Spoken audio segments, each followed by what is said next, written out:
Hey guys, YouTuber 100 here. Alright, and now here's my review of Wrestlemania 16, or Wrestlemania 2000, if you want to call it that. Yeah, this was booked, marketed as Wrestlemania 2000, but yeah, people also call this Wrestlemania 16 because this is the 16th Wrestlemania. Yeah, I just watched the show a few minutes ago. I just got finished watching it, and this was awful. Yeah, this was a really bad WrestleMania. Yeah, I mean, the way this card is stacked, this card is just like, this looks like this was just put together at the last minute because there are a bunch of random ass tag team matches on the show. Well, yeah, well, we do have a few good matches on the show, but overall, still not a good WrestleMania. This is a bad WrestleMania. Alright, let me just get into this thing. First match of the night was the Godfather and D'Lo Brown versus the Big Boss Man and Bull Buchanan. During Godfather and D'Lo Brown's entrance, they were played to the ring by Ice-T. Ice-T was singing "Pippin' Ain't Easy." Really, the way he was singing it just sounded really bad. It was like he was just there because he was getting paid. Didn't really sound like he really wanted to be there, and he was glad to be there. Because he just sounded so bland. He was just like, "Pippin' ain't easy, man." He didn't have any emotion behind that, no enthusiasm. He was like, "Pippin' ain't easy, man." Yeah, he didn't sit like that. He was just like, "Pippin' ain't easy, man." Yeah. So, yeah, he really didn't do a good job singing there. And this match was awful. I mean, it lasted a little while. It lasted like, I'd say, 10 minutes at least. And during that time, nothing really happened at all in this match. This was just so boring and bad. Really was not a good opener for WrestleMania. Yeah. All there really is to say is the Big Boss Man and Bull Buchanan won the match. And after Bull Buchanan hit, I think it was a splash on D'Lo Brown. So, yeah, whatever. I only give it a star and a half. And then we got the Hardcore Battle Royal for the Hardcore Championship. Yep. And this wasn't like a Battle Royal where you throw people over the top rope and if you touch the floor and they're eliminated. That's not it.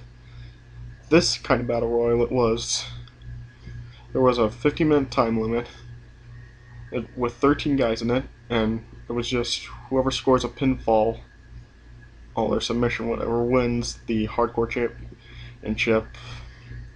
And there could be as many title changes as possible in that time. And the guy who's the Hardcore Champion when the time runs out wins the title.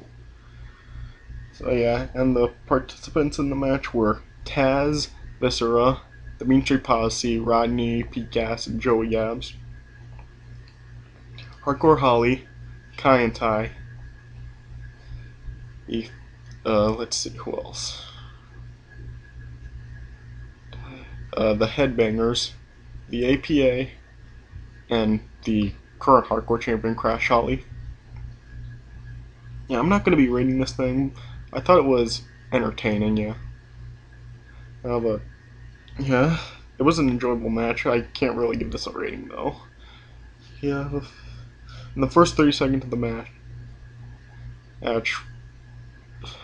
Taz won the title by pinning Crash, and then in the next 30 seconds, Viscera won the title. Viscera was the champion for a few minutes. There were a lot of weapons in this match.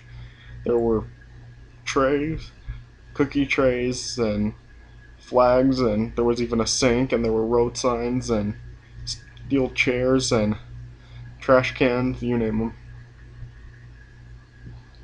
And there was quite a few people bleeding in this match. Crash got busted open. Pete Gas was bleeding buckets. And then,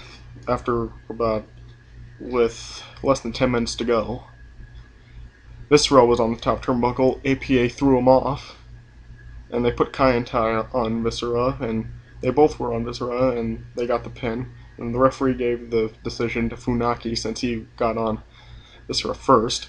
And then Taka Michinoku attacked Funaki and chased him to the back. Funaki was running to the back, and everyone just raced over to the back. The match fled to the back. I'm sorry, I'm saying it to the back too much, yeah. And then we saw some more backstage. And then Rodney pinned Funaki for the title. And then, for 20-something seconds after that, Joey Abs won by pinning Rodney for the title. He won the title there. And then, who was it? Thrasher from the Headbangers. He won the title from Joey Abs. And then they went back to the arena. Joey Abs used sprayed a fire extinguisher into Thrasher's eyes, and then he whacked him with the fire extinguisher, and Pete Gas won the title. And then they went back to ringside. Taz pinned Pete Gas for the title, so Taz was champion again. And while Taz was the champion here, he was going for covers still, which I didn't understand why.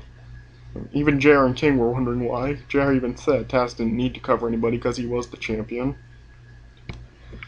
Yeah, and then, with less than a minute to go, Crash hit Taz with the trash can, I think, and Crash pinned Taz to win the title again. And then the last 30 seconds of the match, this is the thing that just kind of is confusing. The end of this match is so confusing, because, alright, here it is. Here's what happens. Taz has Crash in the Taz mission for the last 30 seconds. Crash doesn't tap. And then with under 10 seconds to go, Hardcore Holly smashes a glass jar over Taz's head, and he goes for the pin on Crash. Referee counts 1, 2, but he doesn't put his hand down for the 3. He doesn't go 3. He just kind of stops the count, and the time runs out. Everyone thought Crash kicked out or something. And then Howard Finkel says that the winner and the Hardcore champion is Hardcore Holly. So yeah, no one really knew what was going on there.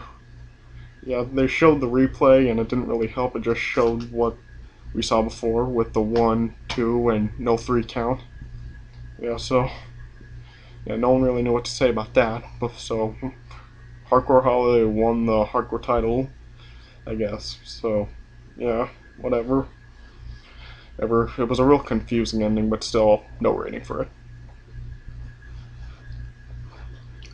Then we got Al Snow and Steve Blackman, Head Cheese, versus Test and Albert, TNA. Dun dun dun! Yeah, get it? TNA. Yeah, and Al Snow and Steve Blackman had this stupid mascot that Al Snow brought out. His name was, what, Chester Cheesehead or something? And that was real stupid, and this match was bad also. It wasn't good at all. It didn't really last that long. I think it had pretty much the same amount of time, maybe a little bit less, of Godfather and D'Lo versus Bossman and Buchanan. Yeah, not really anything to say about this. Just, yeah, Tess and Albert won the match. And then afterwards, Al Snow and Steve Blackman destroyed that cheese guy. So, yeah, I only give that 1 star. But luckily, here we finally get something great on the show. We get the Triangle Ladder match for the Tag Team Championship. The Dudley Boyz versus the Hardy Boyz versus Edge and Christian. This is a phenomenal match right here. This is definitely what this WrestleMania is known for today. You know, I mean, yeah, great match here. Ladders were used a lot as weapons, and so many great spots in the match. And Jeff Hardy is climbing the ladder. Edge is on the top turnbuckle, and he spears Jeff Hardy off. Devon is climbing the ladder. at her, and Christian throws a ladder at Devon, and Devon falls off. There's all 6 guys climbing the ladders trying to get the belts, and all the ladders tip over. Bubba Ray Dudley wore the ladder around his neck, and he was just going back and forth, hitting every guy that was coming after him. And eventually the Dudley boys got some tables out. They set up a table as a platform on 2 ladders. Yeah, Jeff Hardy was on a table. Well, Devon was on a ladder. He was going to splash Jeff Hardy through the table, but Jeff Hardy moved and Devon just went through the table. On the outside, Bubba Ray Dudley powerbombed Matt Hardy through a table. Yeah, Jeff Hardy was running around the barricade. He was going to jump at Bubba Ray Dudley. Bubba Ray Dudley threw the ladder at Jeff Hardy. Jeff Hardy collided with the ladder. And Bubba Ray Dudley had this huge ladder, or that was like 20 feet or something, set up in the aisleway, and he brought a table out, set Jeff Hardy on it. And Christian whacked Bubba Ray with the ring bell. Well, Jeff Hardy took Christian out. Jeff Hardy climbed the ladder and swanton bombed Bubba through the table. At the end of this match, Christian and Matt Hardy are on that table platform on the ladders. There's an Edge comes up and pushes Matt Hardy off. Matt Hardy goes flying through a table, and Edge and Christian win the match and win the titles. That was a great match, 4 1/4. And then we got the Catfight. Terri, accompanied by the Fabulous Moolah, versus the Cat with Mae Young in her corner, and Val Venus was the referee. Oh good God! This was a piece of shit right here. Seriously, this match was a complete waste of time. I don't even know if this is really counted as a match or not. I mean, seriously, this was horrible. This was a complete and utter shit. Yeah, I mean, Mae Young was distracting Val Venus a couple of times, and yeah, the object of this match was to just throw your opponent out of the ring, and that's how you win. And the Cat threw Terri out of the ring a couple of times, but it was while Val Venus was distracted and he didn't see it. And the second time Terri goes out of the ring, Fabulous Moolah pulls the Cat out and puts Terri back in, and that's when Val Venus sees and he calls for the bell, and Terri wins. And after that, the Cat and Mae Young assault Terri and Moolah, whatever, dud.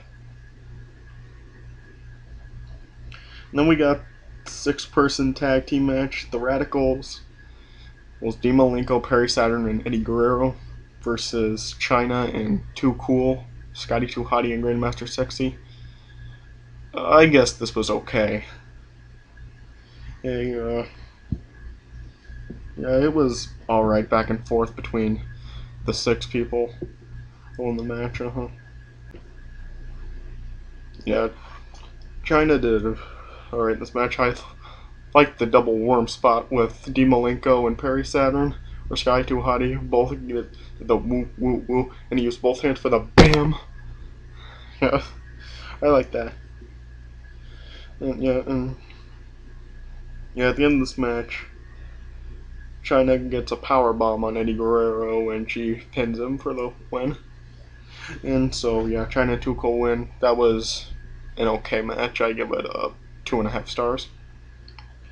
Then we got the 2-fall triple threat match for the Intercontinental and European Championships. Kurt Angle defending against Chris Jericho and Chris Benoit. Yeah, in this match, the first fall was for the Intercontinental Championship, and the second fall was for the European Championship. Yeah, and I thought this was a pretty good match. Yeah, this is the second best match of the night. It was good. Good match. Yeah, all 3 guys got in. Just enough offense. And yeah, I think it might have been either Kurt Angle or Chris Benoit got a camel clutch on Chris Jericho. And Chris Benoit throws Angle over the barricade and gets a headbutt on Chris Jericho and pins him, so Benoit won the Intercontinental Championship. And later on, Chris Jericho accidentally knocked out the referee, and Benoit got the crossface on Jericho, and Jericho tapped out, but the referee didn't see it. Yeah, Chris Jericho got the walls of Jericho on Chris Benoit, but Jericho got nailed by Angle with the Intercontinental Championship. Yep, but Chris Jericho survived that. Yeah. Yeah, and Chris Jericho got knocked out to the outside of the ring, and Chris Benoit and Kurt Angle go at it. Chris Benoit misses a headbutt on Kurt Angle, and Chris Jericho gets a alliance on Chris Benoit and pins him for the European Championship. So Kurt Angle came in as both champions, and yeah, he wasn't pinned at all, and he lost both championships. So yeah, and Kurt Angle got irate because of that. Yeah, so that was a good match. I give it 3.5 stars. Then we got DX, X-Pac, and Road Dogg, accompanied by Terri, versus Rikishi and Kane, accompanied by Paul Bearer. This sucked. This was horrible. Yeah, Kane was mostly targeting Terri in the match, and X-Pac kept saving her. Yeah, Rikishi was about to get a stink face on Terri, but X-Pac pulled her out. Eventually, Rikishi did get a stink face on Terri, and Kane tombstone X-Pac, and Kane Rikishi won. That was a horrible match, it did. And then we got the post-match stuff. Sky Too Hottie and Grandmaster Sexy coming out to celebrate with them. And the San Diego Chicken, who we all thought was Pete Rose, came out, and Too Cool and the Chicken were dancing together. Then after they were done dancing, Kane went after the San Diego Chicken. Of course, he thought it was Pete Rose. Grabbed his throat, was going to chokeslam him. Then the real Pete Rose snuck up from behind Kane. He was going to hit him with a baseball bat. Rikishi grabbed the bat. And then Kane chokeslammed Pete Rose, and Rikishi gave Pete Rose the stink face. 3rd year in a row, Kane gets Pete Rose like that. So, yeah, 3rd and final time Kane assaulted Pete Rose at WrestleMania. And then we got the main event, the Fatal 4-Way No Disqualification Elimination match for the WWF Championship. Triple H versus The Rock versus Mick Foley versus The Big Show. Yeah, this was a good match, yeah, but it was really bad booking. Yeah, the booking of the match really takes it down. Yeah, everyone knows there was a McMahon in every corner. Lady McMahon was in Mick Foley's corner, Shane McMahon was in The Big Show's corner, Vince McMahon was in The Rock's corner, and Stephanie McMahon, Helmsley, was in Triple H's corner. Yeah. Everybody knows that this match really should have been just Triple H versus The Rock one-on-one. Yeah, but yeah, booking of this match kind of takes away from it. Yeah, this was a good match. But yeah, it wasn't great. I thought it could have been better. Yeah, first it was basically Triple H, The Rock, and Mick Foley triple teaming The Big Show. All 3 of them got separate clotheslines on Big Show. Triple H and Mick Foley were battled on the outside of the ring. Mick Foley got a chair, whacked Triple H with it, and then Mick Foley whacked Big Show in the back with the chair, and The Rock bottomed Big Show and eliminated him in only like 5 minutes into the match. And then we saw it looked like The Rock was going to help Triple H double team Mick Foley, but yeah, The Rock didn't. He closed on Triple H. And then it was The Rock and Mick Foley double teaming Triple H. The Rock accidentally hit Mick Foley with the ring bell. And then Triple H eventually, after that, he threw The Rock into the ring steps. So then as The Rock was going to do a people's elbow on Triple H, Mick Foley used Mr. Sacco and got the mandible claw on The Rock. And Triple H and Mick Foley, they wanted it to be between the 2 of them as the final 2. So they started double teaming The Rock. They got The Rock on the announce table. Mick Foley was on the top turnbuckle. He dove to the outside and it looked like he hit his face on the Spanish announce table. And it took 3 hits on the Spanish announce table to finally break it. And then Triple H and Mick Foley got into the ring. Triple H pedigreed Mick Foley. Mick Foley survived it. And Triple H pedigreed Mick Foley again on the steel chair, and he pinned Mick Foley, and Mick Foley was eliminated. We all know this was his final match at this point. And then Mick Foley whacked Triple H with the barbed wire 2x4. Then it came down to Triple H versus The Rock. They were fighting in the aisleway, and then they started to fight in the crowd. Yeah, The Rock suplexed Triple H through the announce table. Triple H gave a chair to the steps in the face of The Rock. The Rock had the steel steps, was going to hit Triple H with them, but Triple H whacked the steel steps into The Rock's face with the steel chair, and The Rock fell back. Triple H pile drove The Rock onto the ring steps. Then eventually Shane McMahon came out and assaulted Vince McMahon. He whacked him with the chair. And then Shane was just on the staying at ringside with the chair. Vince McMahon was taken to the back. And Shane McMahon got into the ring. The Rock catapulted Triple H into Shane McMahon. Then Vince McMahon came back out. He took Shane out. And then he grabbed the chair. Looked like he was going to hit Triple H, but he hit The Rock and turned on The Rock. And Triple H wins. And the crowd was so pissed by that, they were throwing a bunch of crap into the ring. And, yeah. So, yeah. It was good, not great. Booking takes it down. I give it 3 stars. Yeah. And like I said, crowd was starting to throw a bunch of crap into the ring. There were cups, garbage, bottles, all those, you name them. And then The Rock came back and assaulted the McMahons and stuck out Shane and Vince, and then he came face to face with Stephanie, and The Rock looked totally possessed when he was looking at Stephanie. And then The Rock was slapped by Stephanie, and The Rock bottomed and people's elbowed Stephanie, and that's how it ended. Yeah, so overall show, I give it about, 5.5 out of 10. Yeah, like I said, it was a lot of random tag team matches. This card, a lot of it looked just last minute, but triangle ladder match and the triple threat match, 2-fall triple threat match, I should say. Yes, saved the show from kind of going even more. Bleh. Yeah, so luckily those two are at least good things about the show. So alright, that's it for my WrestleMania 16 review. Thanks for watching. I'll see you guys later.